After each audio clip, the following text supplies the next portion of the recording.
आप लोग देख रहे हैं psychology world by MK. Sir के द्वारा। चलिए स्टार्ट करते हैं।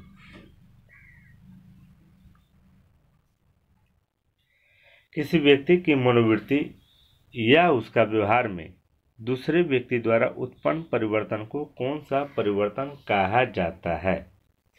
यानी अगर कोई व्यक्ति है, ठीक है, और कोई दूसरा व्यक्ति उसके मनोवृत्ति या व्यवहार में परिवर्तन कर देता है तो यह कौन सा प्रभाव कहा जाता है। व्यक्ति प्रभाव, व्यक्तित्व प्रभाव, मनोवृत्ति प्रभाव या सामाजिक प्रभाव। तो उसको कौन सा प्रभाव कहा जाता है, उसको कहा जाता है सामाजिक प्रभाव। ठीक है।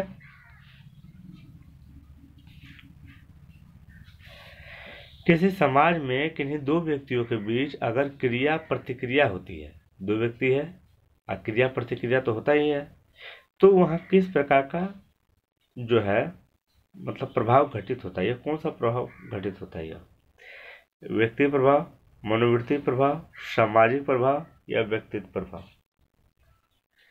तो इसका क्या हो जाएगा, सामाजिक प्रभाव। जब दो व्यक्तियों के बीच में जब क्रिया प्रतिक्रिया जब होती है ना, इंटरेक्शन जब होता है ना, एक्शन रिएक्शन जब होता है ना, तो यह कौन सा प्रभाव घटित होती है, सामाजिक प्रभाव।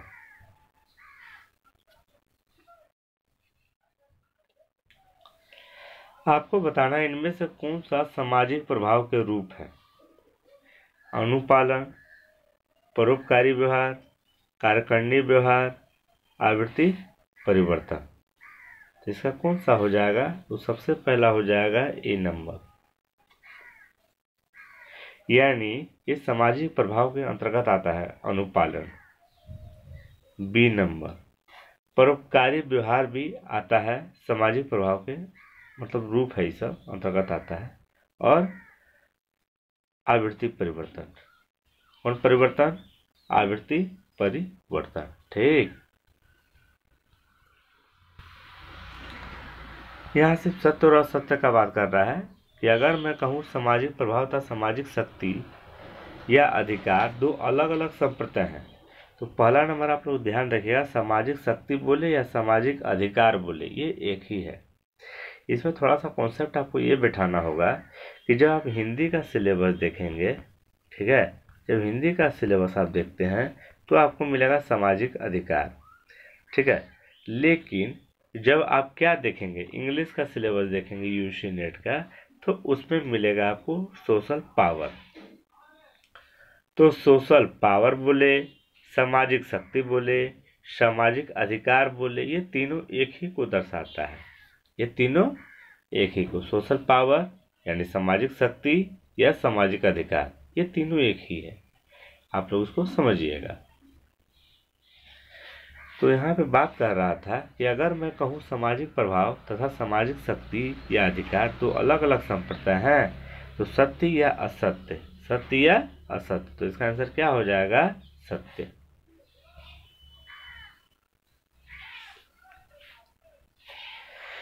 किसी समाज में किन्हीं दो व्यक्तियों के बीच, कोई समाज है, अगर दो व्यक्तियों के बीच अगर क्रिया प्रतिक्रिया होती है तो वहां पर सामाजिक प्रभाव घटित होता है। कौन प्रभाव, सामाजिक प्रभाव घटित होता है। यह किनके अनुसार ऐसा कहा गया, 1959 में फ्रेंच के द्वारा, ऊंट के द्वारा, लिप्जिंग के द्वारा या रेवेन के द्वारा। ये किसके द्वारा कहा गया, तो ये कहा गया था फ्रेंच के द्वारा। तो इसमें कहने वाले ना दो थे, कहने वाले दो थे, तो वो तो फ्रेंच हो गया और दूसरा हो गया रेवेन। फ्रेंच और रेवेन ने ऐसा कहा था, ठीक है। क्या कि समाज मतलब दो व्यक्तियों के बीच अगर क्रिया प्रतिक्रिया होती है तो वो सामाजिक प्रभाव घटित होता है। कौन बोला था, फ्रेंच और रेवेन ने।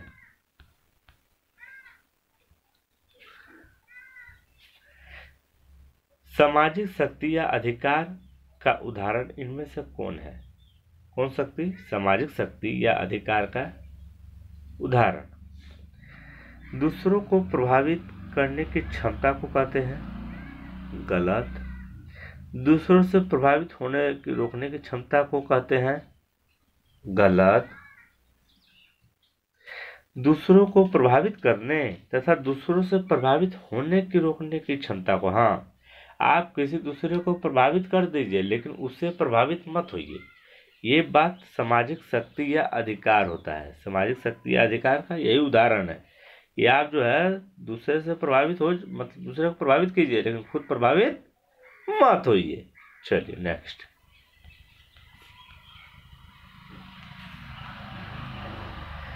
किनके अनुसार 1979 में कहा गया कि सामाजिक शक्ति या अधिकार का तात्पर्य दूसरों को प्रभावित करने तथा दूसरों से प्रभावित होने से रोकने की क्षमता है। किनके अनुसार कहा गया था सामाजिक शक्ति या अधिकार? मतलब सामाजिक शक्ति या अधिकार उसे कहते हैं कि आप दूसरे को प्रभावित कर दीजिए लेकिन खुद प्रभावित नहीं होइए। तो यह बात किसने कहा था? वर्सेल, जेबी वाटसन, कूपर या चैपलिन। तो दो मनोवैज्ञानिक मतलब दो शोधकर्ताओं ने कहा था। तो पहला कौन है? पहला है वर्सेल। पहला कौन है? वर्सेल। दूसरा कौन है? दूसरा कूपर। तो वर्सेल और कूपर ने यह बात कहा था कि आप प्रभावित कर दीजिए लेकिन प्रभावित मत होइए 1979 में।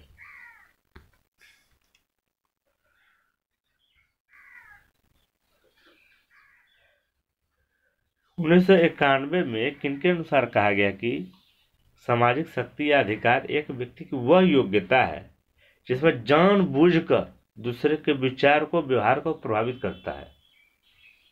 उसी को सामाजिक शक्ति या सामाजिक व्यवहार कहते हैं, जानबूझकर जो करता है। 1991 में कौन बोला? वर्सेल, चैपलिन, सीयर्स या कूपर? तो इसका आंसर क्या हो जाएगा? सीयर्स।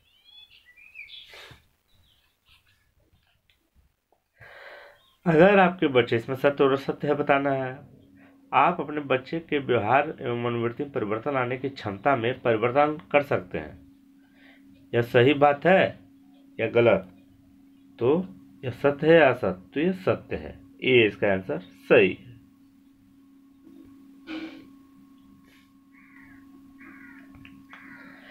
जो व्यक्ति समाज में रहकर सामाजिक शक्ति या अधिकार का व्यवहार करता है, ठीक है, जो व्यक्ति समाज में रहकर सामाजिक शक्ति या अधिकार का व्यवहार करता है उसको ज्यादातर पुरस्कार प्राप्त होता है, पर कभी कभी ना उसको नुकसान भी हो जाता है कभी कभी।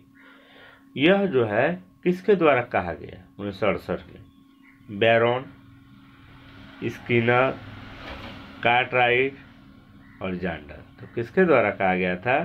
तो कार्टराइट और जांडर के द्वारा ऐसा कहा गया था।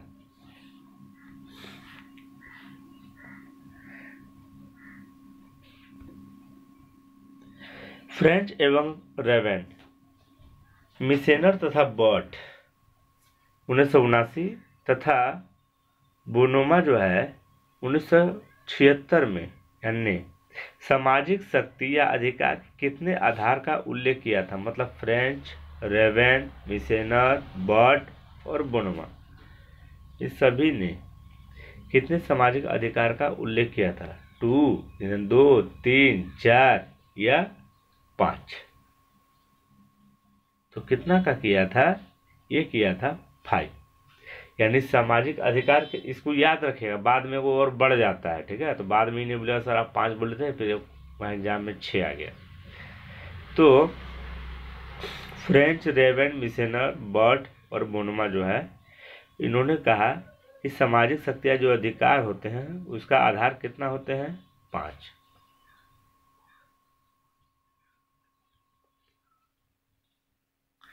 अब इसमें से देखिए, इसमें ना 6 वो दिया हुआ है तो उसमें से एक नहीं होगा, तो उसको आपको छांटना है। तो वही जो ऊपर जो क्वेश्चन पढ़े तो वही है, तो पढ़ देते हैं आप लोग के लिए। फ्रेंच एवं रेमन मिशनर, सबसे पहले ना आप लोग सब्सक्राइब कर लीजिए। क्या कर लीजिए? सब्सक्राइब, ठीक है। सबसे पहले आप लोग सब्सक्राइब कर लीजिए। सब्सक्राइब जब कर लीजिएगा तो सिर्फ आपका सब्जेक्ट अगर साइकोलॉजी से संबंधित है तो आप निश्चिंत रहिए, यह जो मेरा चैनल है आपके लिए ही बना है। मतलब आपका कोई भी सब्जेक्ट अगर साइकोलॉजी से संबंधित है, बस आपका सब्जेक्ट साइकोलॉजी है, पर्याप्त है। इसमें ढूंढिएगा, टाइप कीजिएगा, आपको मिल जाएगा। हो सकता है अभी ना मिले, लेकिन आपको मिल जाएगा, क्योंकि मैं वीडियो अपलोड करते जा रहा हूँ। चलिए, और हाँ, दोस्तों को भी शेयर कीजिए। तो यहाँ बात हो रहा था फ्रेंच और रेवन मिशनर बट बुनोमा ना मतलब सामाजिक शक्ति या अधिकार का 5 आधार का उल्लेख किया था। तो उसका नाम क्या क्या है? और पीड़क शक्ति है क्या? हाँ है। पुरस्कार शक्ति है क्या? हाँ है। विश्वसनीय शक्ति है क्या? नहीं, ये नहीं है। विश्वसनीय शक्ति यानी सी नहीं है, सी नहीं है। वह शक्ति है क्या? हाँ है। संदर्भ शक्ति? हाँ है। विशेषज्ञता शक्ति? हाँ है। देखिए, जब भी हम इस तरह का कॉन्सेप्ट थे ना, तो उसको आप याद कर लीजिए। काहे काहे कि इसी के आधार पे नेक्स्ट क्वेश्चन, अब जब ये दिया है तो उसके बारे में कुछ तो बताएंगे ना हम आपको। ठीक,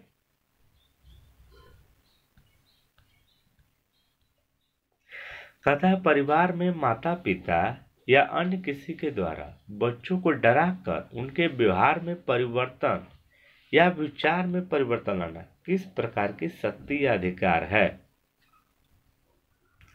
क्वेश्चन आप लोग समझ गए होंगे कि माता पिता या अन्य किसी के द्वारा बच्चों को डरा करना, उसका व्यवहार में परिवर्तन करने की कोशिश करते हैं हम लोग। ठीक है, तो ये कौन सा शक्ति है माँ बाप के पास? ठीक है, तो पीड़क शक्ति, और पीड़क शक्ति, अधिकार शक्ति या पारिवारिक शक्ति। तो इस शक्ति को कहा जाता है और पीड़क शक्ति, जो बच्चे को हम लोग ना डरा धमका कर काम करवाते हैं। तो कौन? पीड़क का है। उसको पीड़ा हम देना तो चाहते नहीं है, लेकिन परिवर्तन करना चाहते हैं, इसीलिए।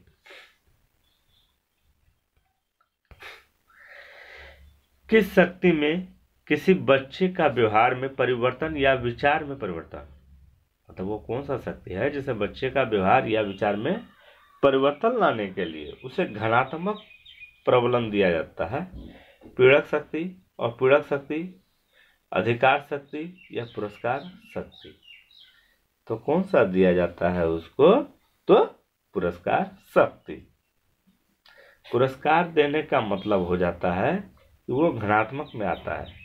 ठीक है, और दंड देना ऋणात्मक में आता है। पुरस्कार शक्ति को कितने भागों में बांटा गया है? किसको? पुरस्कार शक्ति को 2, 3, 4 या 5 कितने भागों में बांटा गया है? 2 भागों में पुरस्कार शक्ति को। तो आपको पता है कि जब 2 भाग में बता दिया तो 2 भाग का नाम हम बोलेंगे या बताएंगे। तो इसमें से 2 भाग कौन सा है पुरस्कार शक्ति को जो बांटा गया 2 भाग में? भौतिक पुरस्कार, मौखिक पुरस्कार, वैध पुरस्कार या विशिष्ट पुरस्कार। तो ये हो जाएगा भौतिक और मौखिक। भौतिक और मौखिक पुरस्कार को जो है 2 भागों में बांटा गया है, मतलब पुरस्कार शक्ति को भौतिक या मौखिक। भौतिक पुरस्कार में क्या होता है, उसको कुछ वस्तुएं दी जाती है, और मौखिक मतलब मुंह से बोला जाता है उसको और मोटिवेट किया जाता है।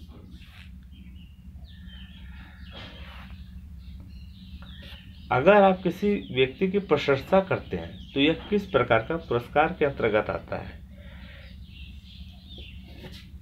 अगर आप लोग जिनकी शादी हो गई होगी, ठीक है, वे अपने पार्टनर का प्रशंसा करते हैं कभी कभी, ठीक है ना, तो यह कौन सा पुरस्कार के अंतर्गत आता है? प्रशंसा करने के बाद आपको कुछ ना कुछ जरूर मिलता है। तो भौतिक पुरस्कार, विशेषता पुरस्कार, मौखिक पुरस्कार, वैध पुरस्कार। तो आप लोग समझ गए होंगे ये कौन सा पुरस्कार है। तो मौखिक पुरस्कार, प्रशंसा करना मौखिक होता है। बड़े बच्चे यानी वयस्क को किस प्रकार का पुरस्कार से अधिक लाभ मिलता है? अगर कोई बड़ा बच्चा है, ठीक है, जैसे आप लोग हो गए, आप लोग तो यूजी नेट का तैयारी कर रहे हैं, ठीक है, कोई पीएचडी का तैयारी कर रहे होंगे मेरे ग्रुप में जो भी होंगे, तो आपको अगर हमको पुनर्बलन करना है तो 2 टॉफी देख के आपको क्या हम पुनर्बलन कर सकते हैं क्या? नहीं। तो ज़्यादातर लाभ किस में मिलता है? ऐसा नहीं है टॉफी देंगे तो हो सकता है आप कर लें, बड़ा टॉफी दे 1000 रुपये का, तो आप मोटिवेट हो सकते हैं। पर बात हो रहा है कि ज़्यादा, तो भौतिक पुरस्कार, मौखिक पुरस्कार, वैध पुरस्कार, पारिवारिक पुरस्कार। तो किस पुरस्कार से आपको ज़्यादा लाभ मिलता है? तो वह पुरस्कार है मौखिक पुरस्कार, यानी मुंह बोल के। ठीक है,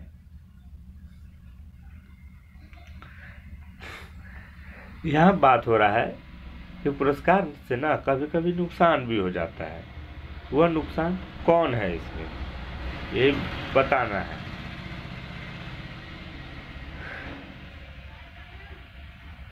यही बताना है। तो मनोवृत्ति का आंतरिकरण नहीं हो पाता है। इसको आप हो सकता है नए समझ पाए होंगे। आंतरिकरण का मतलब होता है कि अंदर से आपका इच्छा नहीं रहता है, पुरस्कार मिलता है तभी आप करते हैं। ठीक, तो ये वाला क्या हो गया, ए नंबर ये सही है। पुरस्कार पाने के लिए व्यक्ति अंतर व्यक्ति से द्वंद्व करता है। पुरस्कार पाने के लिए ना द्वंद्व करता है ये, ठीक है ना। तो इसको आप इग्नोर कर दीजिएगा, इस सेंटेंस को क्या कर दीजिएगा, इग्नोर।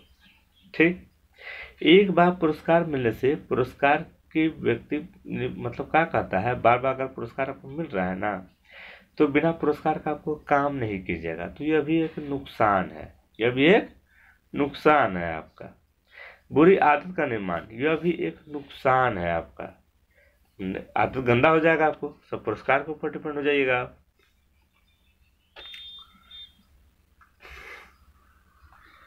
प्रत्येक समाज या परिवार में रहने वाले माता पिता या उनके माता पिता, मतलब परिवार में जो भी बड़े लोग अधिकारी लोग हैं, ठीक है, मतलब भाई बहन है, ठीक है, अधिकारी का हम बात कर दिए, मतलब अधिकार रहता है घर में परिवार में ना, छोटा पे सबका अधिकार रहता है। वह अन्य को नहीं रहता है, बाहरी व्यक्ति को नहीं रहता है।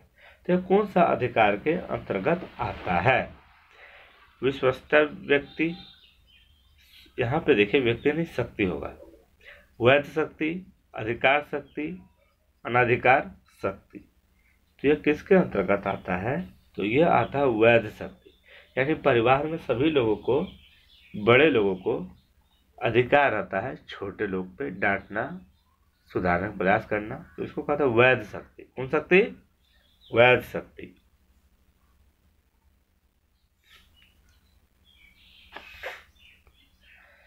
प्रत्येक समाज या परिवार में माता पिता भाई बहन जो अधिकार रहता है, उसी के आधार पर अपने छोटे बच्चे या व्यवहार में परिवर्तन लाने या दबाव करने में कोशिश डालते हैं। तो यह कौन सा शक्ति कहलाता है, थोड़ा सा दिमाग जरूर लगाइएगा अपना आप लोग। वैध शक्ति, दबाव शक्ति, अधिकार शक्ति या अनाधिकार शक्ति। तो आंसर क्या हो जाएगा इसको, वैध शक्ति।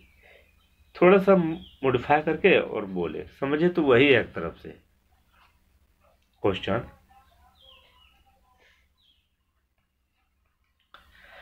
एक व्यक्ति किसी दूसरे व्यक्ति के बार बार उदाहरण देकर कहता है कि उसका विवाह कितना अच्छा है, या वह लड़का कितना अच्छा है, उसका बार बार प्रशंसा करता है, ठीक है, या आप किसी का बार बार प्रशंसा करते हैं फलाना का कि फलाना आदमी अच्छा है, फलाना आदमी ईमानदार है, फलाना आदमी ये है, फलाना आदमी वो है।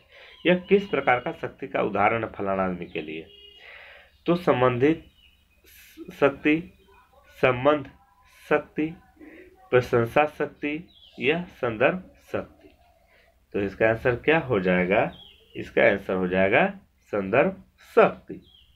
अगर आप किसी दूसरे व्यक्ति का उदाहरण देकर कहते हैं तो वो संदर्भ शक्ति यानी रेफरेंट पावर में अंतर्गत आता है।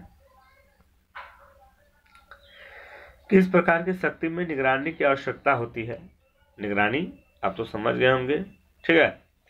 अपीड़क शक्ति, अंतर्निरीक्षण शक्ति, प्रतिक्षण शक्ति या निरीक्षण शक्ति। किस प्रकार की शक्ति में छींक आ गया था हमको, किस प्रकार की, इसलिए वीडियो पॉज कर दिए थे। वीडियो चालू है ना, हाँ चालू है। कहता है कि किस प्रकार की शक्ति में निगरानी की आवश्यकता होती है, ठीक है। तो यह जो होता है निगरानी की आवश्यकता, यह अपीड़क शक्ति में, कौन शक्ति, अपीड़क शक्ति में निगरानी की आवश्यकता होती है। तो कौन किस में निगरानी की आवश्यकता नहीं होती, ये भी तो सवाल आएगा मन में। तो सवाल आ गया कि किसमें निगरानी की आवश्यकता नहीं होती है, ना ही किसी प्रकार का, ना ही किसी प्रकार का कोई खतरा बना रहता है। किस शक्ति में, वैधता शक्ति, संदर्भ शक्ति, विश्वसनीयता शक्ति या अंतर्निरीक्षण शक्ति। तो इसका आंसर क्या हो जाएगा? इसका आंसर हो जाएगा संदर्भ शक्ति। कौन शक्ति? संदर्भ शक्ति के बारे में बताए किए थे हम ऊपर में। अगर राम श्याम से नफरत करता है, राम जो है श्याम से नफरत करता है और श्याम के व्यवहार को अपने आप से दूर रखता है और श्याम का जो व्यवहार है ना उसको नहीं अपनाता है और ना उससे बचता है, ठीक है, राम, तो यह जो है किस प्रकार के शक्ति को दर्शाता है? संदर्भ शक्ति, वैधता शक्ति, विश्वसनीयता शक्ति या अंतर्निरीक्षण शक्ति? आप लोग तो समझ गए होंगे, हमको पक्का विश्वास है, संदर्भ शक्ति।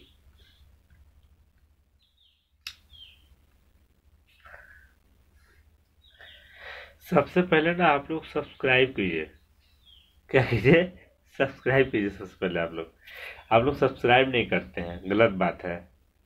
सब्सक्राइब कीजिएगा तो आपका सब्सक्राइब को देख कर ही मैं मोटिवेट होऊंगा और ज़्यादा से ज़्यादा वीडियो अपलोड करूंगा। ऐसे कम से कम 4 दिन में या 5 दिन में तो वो कर ही देता हूँ। फिर भी किसी व्यक्ति को किसी विषय में अत्यधिक जानकारी मिली और उसको ग्रहण भी कर लिया और अपन रख भी लिया, तो यह किस प्रकार का शक्ति का सूचक है? ये सब सूचनात्मक शक्ति, ज्ञानात्मक शक्ति, यहाँ देखिए शक्ति होगा, आप लोग ध्यान दीजिएगा, समाहित शक्ति या विशेष शक्ति? इसका आंसर क्या हो जाएगा? सूचनात्मक शक्ति। कौन शक्ति? सूचनात्मक।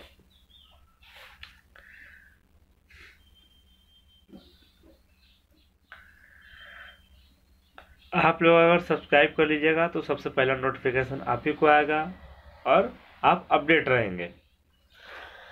चलिए क्वेश्चन नंबर 27 यहाँ पे देखें जरा सा,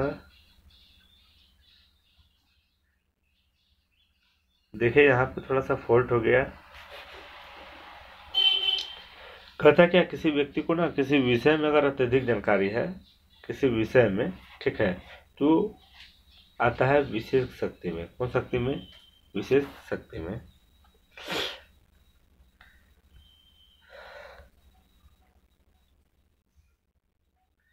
देखिए अगर क्वेश्चन अगर मतलब आंसर अगर गलत हो जाता है ना तो ज़्यादातर पकड़ में आ जाता है, कभी कभी हो जाता है।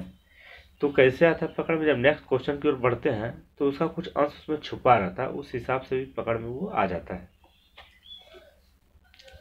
और हमें नहीं आएगा तो आपको श्योर आएगा अगर आप अच्छे से देखेंगे। सामाजिक शक्ति के 5 प्रकार के बारे में आपने पढ़ा होगा, पर एक प्रकार बताए थे। सामाजिक शक्ति के 5 प्रकार होते हैं जो मनोवैज्ञानिक थे, बोरोन वगैरह, रेवेन वगैरह।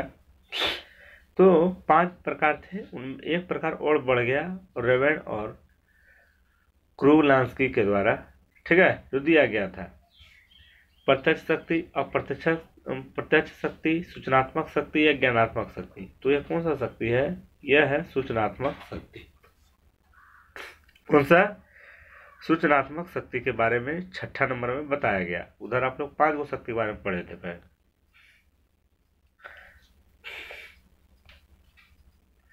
कहता है किसी अन्य द्वारा दी गई सूचनाओं के आधार पर पड़ने वाले प्रभाव के कारण किसी अन्य पर प्रभावित होना किस प्रकार की शक्ति का उदाहरण है? यानी किसी अन्य द्वारा सूचना, कोई आपको सूचना दिया, उससे आप प्रभावित हुए, उसका प्रभाव किसी और पर भी पड़ा या उस सूचना का प्रभाव आप पर भी पड़ा, ठीक है, तो यह कौन सा उदाहरण के अंतर्गत आता है? कौन सा शक्ति के अंतर्गत?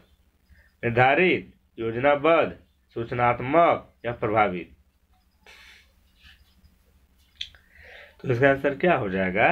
इसका आंसर हो जाएगा सूचनात्मक शक्ति के अंतर्गत आता है, जो 6ठा नंबर में है।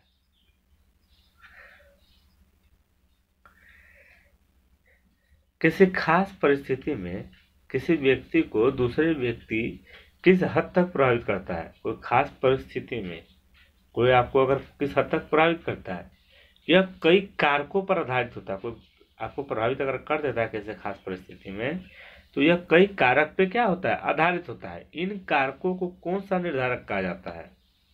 या कह सकते हैं इनमें से कौन सा कारक है आपका? तो व्यक्ति शक्ति कारक या निर्धारक, परिस्थिति शक्ति कारक या निर्धारक, विशेषता शक्ति निर्धारक या कारक, या सामाजिक शक्ति का कारक या निर्धारक। तो यह इसमें से कौन सा आपका होगा? तो यह हो जाएगा सामाजिक शक्ति का कारक या निर्धारक, जिसमें आपको कोई व्यक्ति प्रभावित कर देता है, तो सामाजिक शक्ति के कारण ऐसा होता है। हम यहाँ बात कर रहा है कि जो सामाजिक शक्ति के निर्धारक के बारे में बात की हम, उसको सेकंड एवं बैकमैन, कौन? सेकंड एवं बैकमैन के अनुसार कितने निर्धारक या कारक होते हैं? 2, 3, 4 या 5? तो कितने होते हैं? तो ये होते हैं 3। कितने होते हैं? यानी सामाजिक शक्ति के निर्धारक या जो कारक होते हैं वो बैकमैन के अनुसार कितने होते हैं? वो 3 होते हैं। तो 3 होते हैं तो आपको पता है कि उसका हम नाम ही बताएंगे। तो आकलन होता है, स्रोत होता है, विकल्प होता है या निर्भरता होता है। तो आपको 3 को नाम बताना है। किसके अनुसार? सेकंड और बैकमैन के अनुसार। तो उसको वर्गीकृत किया गया निर्धारक को या कारक को। तो कौन कौन है इसमें से? तो पहला वाला छोड़ के ना तीनों है, स्रोत, विकल्प और निर्भरता। स्रोत, विकल्प और निर्भरता, ठीक है। कहता है मनोवैज्ञानिकों के अनुसार सामाजिक शक्ति का एक प्रधान निर्धारक, यानी सामाजिक शक्ति जो होता है, तो उन तीनों में से ना एक प्रधान निर्धारक है, तो उसका नाम बताना है। तो उसका नाम क्या है? आकलन, विकल्प, निर्भरता या स्रोत। तो क्या होगा इसका आंसर? इसका आंसर हो जाएगा स्रोत। यह जो है ना प्रधान है, इस सबका प्रधान सबसे हेड कौन है इसमें से? स्रोत है सामाजिक शक्ति में, ठीक।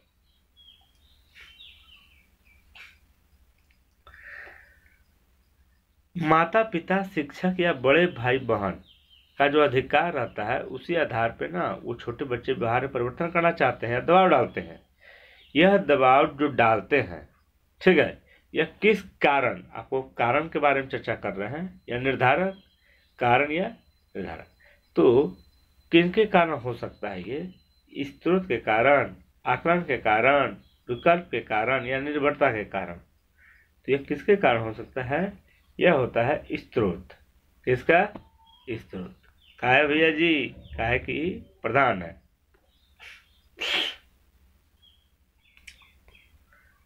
कहता है सामाजिक शक्ति का प्रधान निर्धारक स्रोत से क्या तात्पर्य है?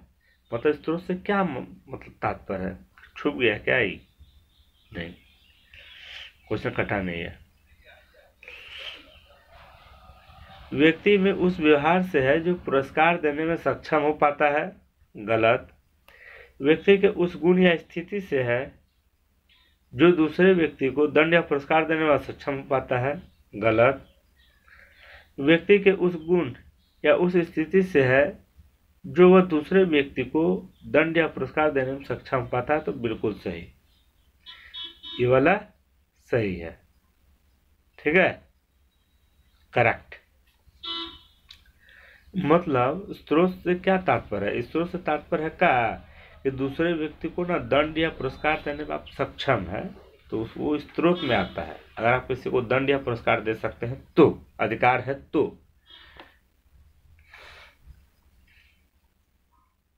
दोनों होना चाहिए।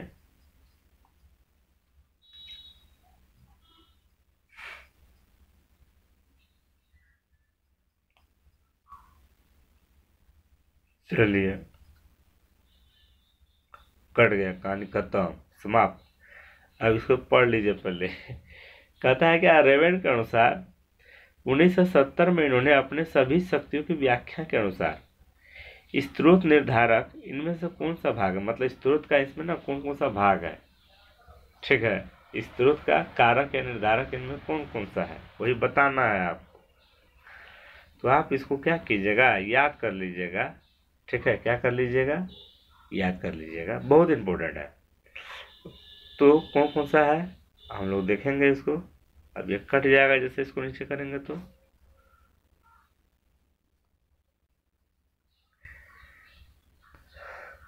भौतिक संपत्ति होगा क्या? हाँ होगा, ये स्रोत के अंतर्गत आता है। कौशल और प्रवीणता भी आता है, प्रतिष्ठा भी आता है, सूचनाएं भी आता है, शारीरिक शक्ति भी आता है, व्याख्यान शक्ति नहीं आता है, यानी F नंबर गलत हो गया, F नंबर गलत। भूमिका, हाँ रहता है, व्यक्तिगत विशेषता हाँ और व्यक्ति, ये सब स्रोत के अंतर्गत आते हैं, निर्धारक हैं, कारक हैं। पुरस्कार शक्ति के साथ अपीड़क शक्ति भी निर्धारक होता है। मतलब पुरस्कार शक्ति के साथ साथ अपीड़क शक्ति भी निर्धारित होता है। यह किस शक्ति स्रोत के कारक या निर्धारक द्वारा होता है? तो अभी जो आपको हम बताएं स्रोत का जो कारक जो बताया ऊपर में पढ़े आप लोग, ठीक है, तो उनमें से किसका काम है पुरस्कार शक्ति के साथ साथ अपीड़क शक्ति निर्धारित होता है, ठीक है। तो अधिकार, मौखिक, भौतिक संपत्ति या देखिए, तो इसका आंसर क्या हो जाएगा? भौतिक संपत्ति।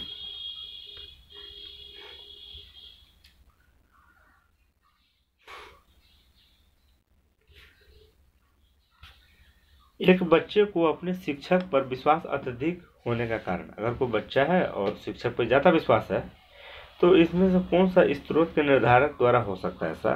कौशल प्रवीणता, व्यक्तित्व चिंता एवं चिंता, प्रशिक्षण एवं अधिकार या कर्मठ एवं कर्तव्य निष्ठता के कारण। इसका आंसर क्या हो जाएगा? कौशल एवं प्रवीणता, कौशल एवं प्रवीणता।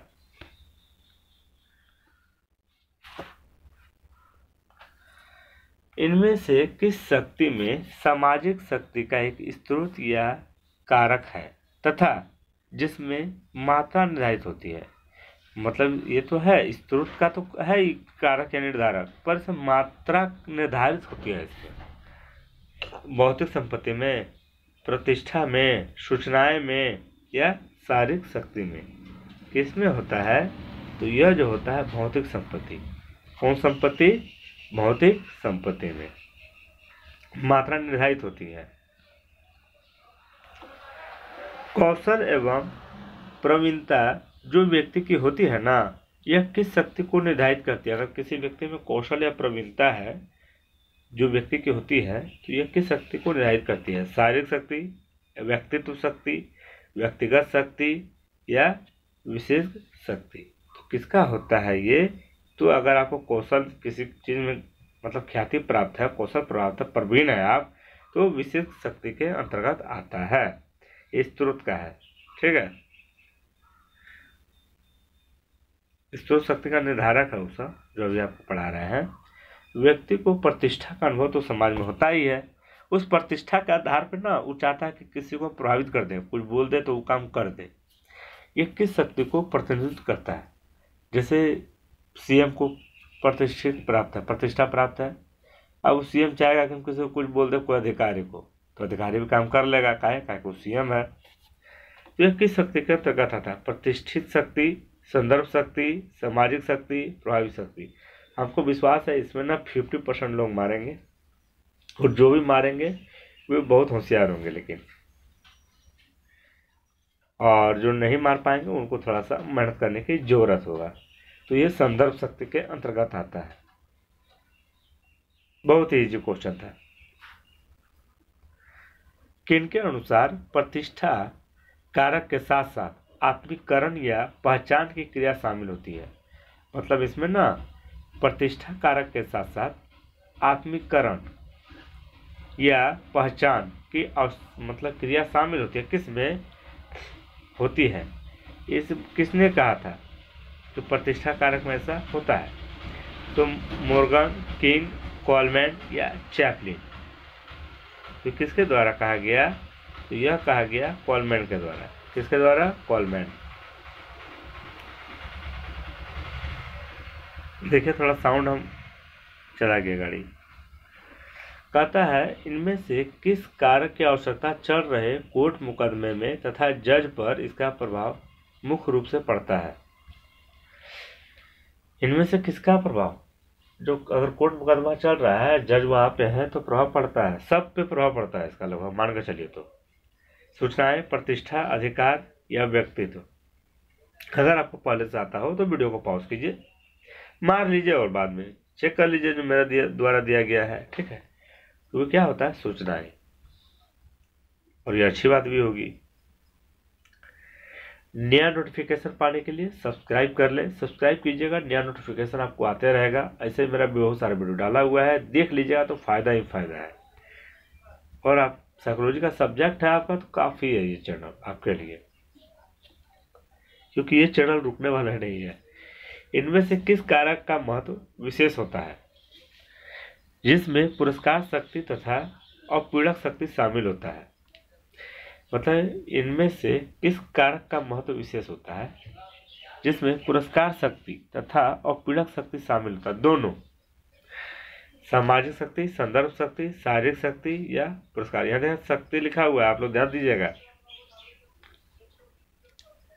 तो इसका आंसर क्या हो जाएगा? शारीरिक शक्ति।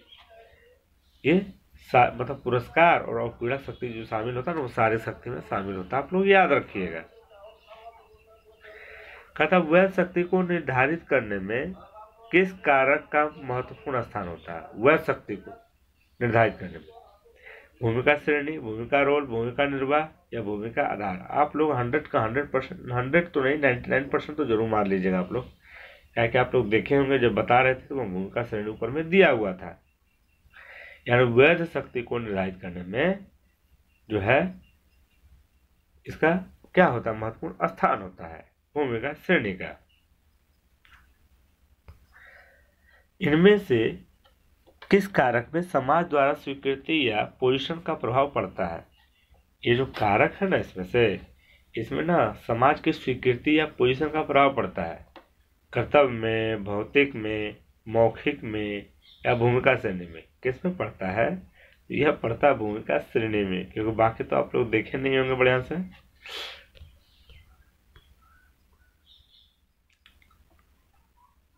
यहाँ पे कह रहा है कि किस शोधकर्ता के अनुसार अपने समाज और संस्कृति द्वारा हम सीखते हैं कि माता पिता के साथ कैसा व्यवहार करना चाहिए और माता पिता का व्यवहार हम कैसे सीख सकते हैं, ठीक है, तथा अपने ऊपर ला सकते हैं। तो किसके द्वारा कहा गया था? प्रूट, एमोटो, टाउनसेंड या कर्लिंगर? तो यह जो कहा गया था ये नंबर सही है, यानी प्रूट के द्वारा ऐसा कहा गया था।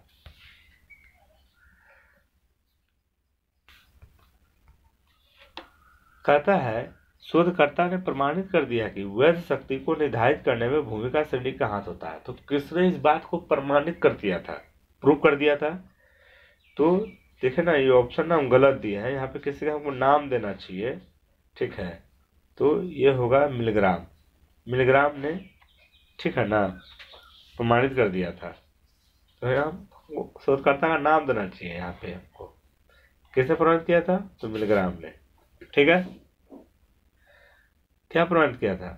यही प्रमाणित किया था कि वैध शक्ति को निर्धारित करने में ना भूमिका श्रेणी का क्या होता है? हाथ होता है।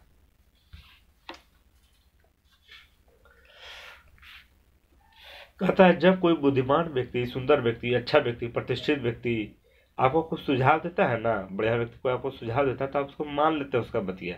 और घर का आदमी बोलेगा ना तो नहीं मानेंगे, लेकिन घर का आपको प्रतिष्ठित व्यक्ति होगा जरूर मान लीजिएगा आप। तो यह किस स्रोत का निर्धारक है? ठीक है, ये कौन सा स्रोत निर्धारक है? व्यक्तिगत विशेषता, व्यक्तिगत महत्व, व्यक्तिगत भूमिका या व्यक्तिगत आकांक्षा? तो स्रोत का कौन सा निर्धारक है? तो यह है व्यक्तिगत विशेषता। व्यक्तिगत विशेषता मतलब उसको व्यक्तिगत विशेषता वैसा है जो उसका हम पतिया मान लेते हैं। कहता है कि शोधकर्ता ने बताया कि आयु में वृद्धि होने पर संदर्भ शक्ति का उपयोग बढ़ जाता है। अब इसमें क्या कह रहा है? नरेंद्र मोदी और राहुल गांधी, राहुल गांधी और नरेंद्र मोदी, ये दोनों में से ना उमरिया किसका ज्यादा है? तो नरेंद्र मोदी का है। अगर ये कुछ हमको कहते हैं ना तो इनका बतिया हम मान लेंगे, लेकिन राहुल गांधी की बात नहीं मानेंगे। क्या है कि उम्र का प्रभाव पड़ता है, ठीक है, तो उपयोग इसका बढ़ जाता है संदर्भ शक्ति का। तो यह किसने कहा था? रेवेन, चैपलिन, ईगन, मॉर्गन, किसने कहा था ये? तो ये बात कहा था रेवेन ने कि उम्रदराज व्यक्ति जो होता है ना उसका उपयोग बढ़ जाता है इसी सब में। कहता है कि शोधकर्ता ने अध्ययन में पाया कि पति और पत्नी में संदर्भ शक्ति तथा विशेष शक्ति या व्यवहार सबसे अधिक होता है और अपीड़क शक्ति का व्यवहार सबसे कम होता है। यह अध्ययन उन्होंने मतलब 776 पति तथा पत्नियों के बीच देखा। तो ये बात किसके द्वारा अध्ययन पाया, के पाया अध्ययन में, कौन बताया ये बात? चैपलिन, मॉर्गन, रेवेन, कर्लिंगर, के बताया इसको ऐसा? तो रेवेन ने बताया। कौन बताया? रेवेन ने। क्या बताया कि अध्ययन में पाया कि पति पत्नी के बीच में संदर्भ शक्ति तथा विशेष शक्ति सबसे बड़ा हाथ होता है, अधिक महत्व होता है, यही सब। सामाजिक शक्ति का महत्वपूर्ण स्रोत निर्धारक इनमें से कौन सा है?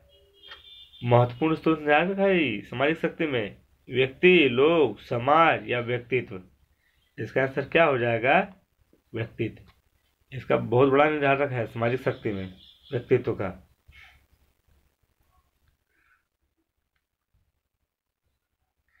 सामाजिक शक्ति निर्धारक को सैकर्ट तथा बैकमैन ने 3 वर्गों में विभाजित किया है।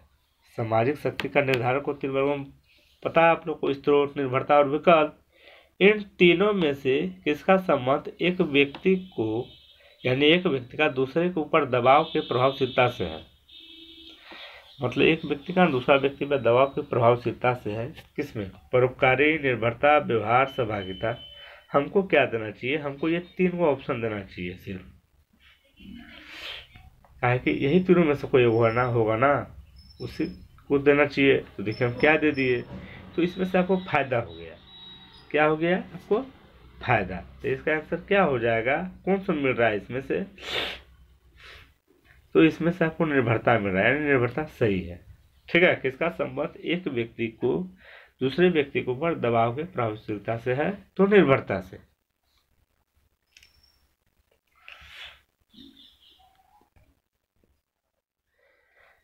अगर आप किसी पे ज्यादा निर्भर रहते हैं तो उसका प्रभाव पड़ जाता है आपके ऊपर।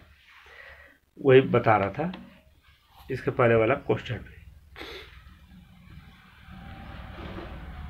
कहता है कि शोधकर्ता द्वारा देखा गया कि एक बच्चे द्वारा दूसरे बच्चे पर जितना परितोषण किया गया उतनी शक्ति उसमें अधिक देखी गई बचवा में। ठीक है। तो गोल्ड के अनुसार, कर्लिंगन के अनुसार, चैपलिन के अनुसार या मॉर्गन के अनुसार, किसके अनुसार यह बात सही है? तो गोल्ड के अनुसार।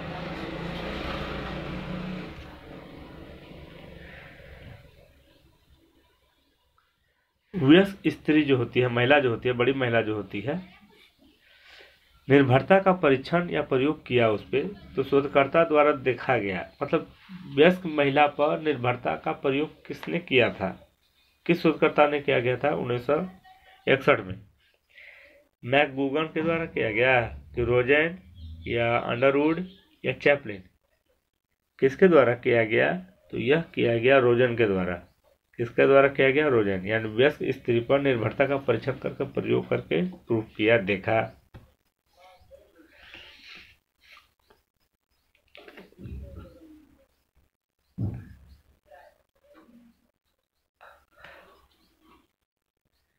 आप लोग जो सब्सक्राइब नहीं किए हैं वो सब्सक्राइब कर ले। ठीक है। नया नोटिफिकेशन के लिए, अपडेट रहने के लिए। ठीक है। कहता है किस कार्य का अनुपालन के लिए पुरस्कार तथा और पालन के लिए दंड के बीच विभिन्नता अधिक होने पर पहला व्यक्ति दूसरे व्यक्ति के लिए अधिक मजबूत होगा? यह जो विभिन्नता होगी इनमें से किस आधार पर होगी? किसी कार्य का अनुपालन करने के लिए पुरस्कार तथा पालन के लिए दंड, मतलब अनुपालन के लिए पुरस्कार और पालन के लिए दंड के बीच जो विभिन्नता होती है दूसरे व्यक्ति के लिए अधिक मजबूत होगा। यह जो विभिन्नता होगी यह किस आधार पे? अलग, साथ, विकल्प या संघर्ष? आप लोग मार ही लीजिएगा, इसमें कोई शक नहीं है। ठीक है। काहे कि हम पहले बता चुके हैं, विकल्प। ये लास्ट और अंतिम है। ठीक है। वीडियो देखने के लिए आप लोग को धन्यवाद। सबसे पहले मैं देना चाहता हूं किस शोधकर्ता द्वारा कहा गया, यानी किस शोधकर्ता ने 1962 में कहा कि शक्ति प्रक्रिया में दो व्यक्तियों के बीच होने वाले पारस्परिक क्रिया है। जो शक्ति प्रक्रिया होती है ना, उसमें दो व्यक्तियों के बीच होने वाली पारस्परिक क्रिया है जिसमें दोनों एक दूसरे को प्रभावित करते हैं, एक दूसरे को। ठीक है। प्रभावित करते हैं अलग अलग मात्रा और अनुपात में, लेकिन दोनों का मात्रा अलग अलग और अनुपात में होता है। तो वो कौन सा है? ठीक है। अनुपात मतलब दो व्यक्तियों के बीच में जो होता है ना पारस्परिक क्रिया, उसमें मात्रा और अनुपात अलग अलग होता है। यह बात किसने बताया? वाटसन बताया, एमर्सन, जॉनसन या पियर्सन? तो किसने बताया था? तो यह बताया था एमर्सन ने। किसने बताया था? एमर्सन ने। चलिए, बहुत बहुत धन्यवाद। मिलते हैं नेक्स्ट वीडियो में। जो सब्सक्राइब करेंगे उनके पास तो नोटिफिकेशन आएगा ही सबसे पहले। बाकी जो सोचेंगे कि अरे हम काहे सब्सक्राइब करेंगे, तो लीजिए, कोई बात नहीं है, लेट को लेट मिलेगा वीडियो आपको। चलिए।